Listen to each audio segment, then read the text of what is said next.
ആഗോള ഊർജ വിപണിയുടെ സിരാകേന്ദ്രമായ ഹോർമുസ് കടലിടുക്കിനെ ചൊല്ലി ഇറാനും യൂറോപ്യൻ യൂണിയനും തമ്മിലുള്ള തർക്കം പുതിയൊരു നയതന്ത്ര യുദ്ധത്തിന് വഴിമാറുകയാണ്.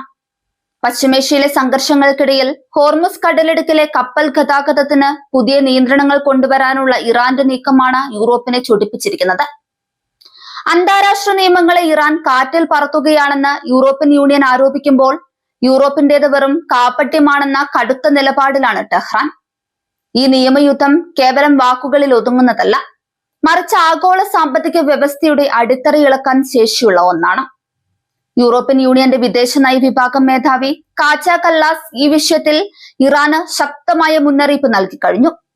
അന്താരാഷ്ട്ര നിയമങ്ങൾ അനുസരിച്ച് സമുദ്രപാതകൾ എല്ലാവർക്കുമായി തുറന്നു നൽകേണ്ടതാണെന്നും ഹോർമുസ് കടലിടുക്കിലൂടെയുള്ള ഗതാഗതം തടസ്സപ്പെടുത്താനോ അത് സാമ്പത്തിക ലാഭത്തിനായി ഉപയോഗിക്കാനോ ആരെയും അനുവദിക്കുന്നില്ലെന്നുമാണ് EU നിലപാട്.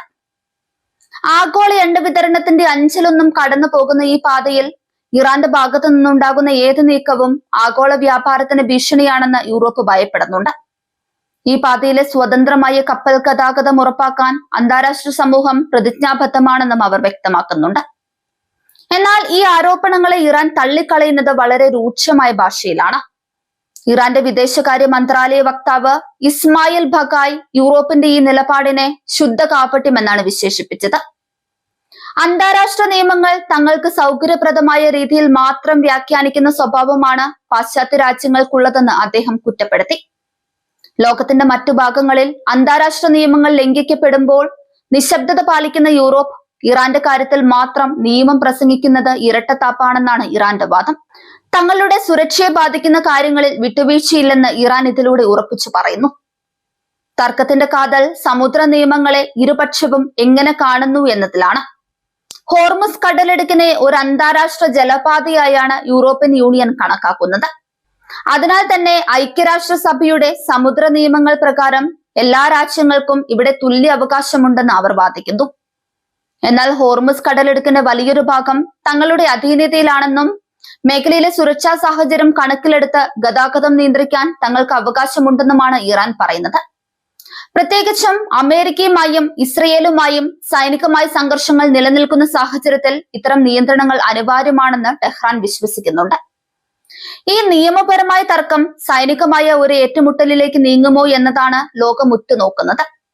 ഹോർമുസ് കടലിടുക്കിലെ കപ്പൽ ഗതാഗതത്തിന് ഇറാൻ തടസ്സം സൃഷ്ടിച്ചാൽ അത് ഇന്ധനവില കുത്തനെ ഉയരാൻ കാരണമാകും. യൂറോപ്യൻ രാജ്യങ്ങൾ ഇതിനോടകം തന്നെ ഊർജ പ്രതിസന്ധി നേരിടുന്ന സാഹചര്യത്തിൽ ഇറാന്റെ നീക്കങ്ങൾ അവർക്ക് വലിയ തിരിച്ചടിയാകും. അതേസമയം ചർച്ചകളിലൂടെ പ്രശ്നപരിഹാരം കാണാനുള്ള ശ്രമങ്ങൾ പരാജയപ്പെടുന്നത് മേഖലയിലെ പിരിമുറുക്കം വർദ്ധിപ്പിക്കുന്നുണ്ട്. പാശ്ചാത്യ രാജ്യങ്ങൾ ഉപരോധങ്ങളിലൂടെ ഇറാനെ സമ്മർദ്ദത്തിലാക്കുമ്പോൾ ഹോർമുസ് കടലിടുക്ക് ഒരു സമ്മർദ്ദ തന്ത്രമായി ഉപയോഗിക്കുകയാണ് ഇറാൻ ചെയ്യുന്നത്. യൂറോപ്പിന്റെ ഈ ഇടപെടൽ ഇറാന്റെ പരമാധികാരത്തിന്മേലുള്ള കടന്നുകയറ്റമായാണ് അവർ കാണുന്നത്. വ്യാജ നിയമങ്ങൾ ഉണ്ടാക്കി തങ്ങളെ തളയ്ക്കാൻ ശ്രമിക്കേണ്ടതില്ലെന്ന് ഇറാൻ മുന്നറിയിപ്പ് നൽകുന്നുണ്ട്. മേഖലയിലെ സുരക്ഷ ഉറപ്പാക്കേണ്ടത് തങ്ങളാണെന്നും പുറത്തു നിന്നുള്ള ശക്തികളുടെ ഇടപെടൽ സ്ഥിതിഗതികൾ കൂടുതൽ വഷളാക്കുകയുള്ളൂവെന്നും ഇറാൻ വാദിക്കുന്നുണ്ട്. വരും ദിവസങ്ങളിൽ ഈ നയതന്ത്ര തർക്കം ഏത് ദിശയിലേക്ക് നീങ്ങുമെന്നതിനെ ആശ്രയിച്ചിരിക്കും പശ്ചിമേഷ്യയിലെയും ലോകത്തെയും സമാധാനം. അന്താരാഷ്ട്ര നിയമങ്ങളുടെ വ്യാഖ്യാനങ്ങളെ ചൊല്ലിയുള്ള ഈ പോരാട്ടം ആഗോള രാഷ്ട്രീയത്തിലെ പുതിയൊരു അധ്യായത്തിനാണ് തുടക്കം കുറിച്ചിരിക്കുന്നത്.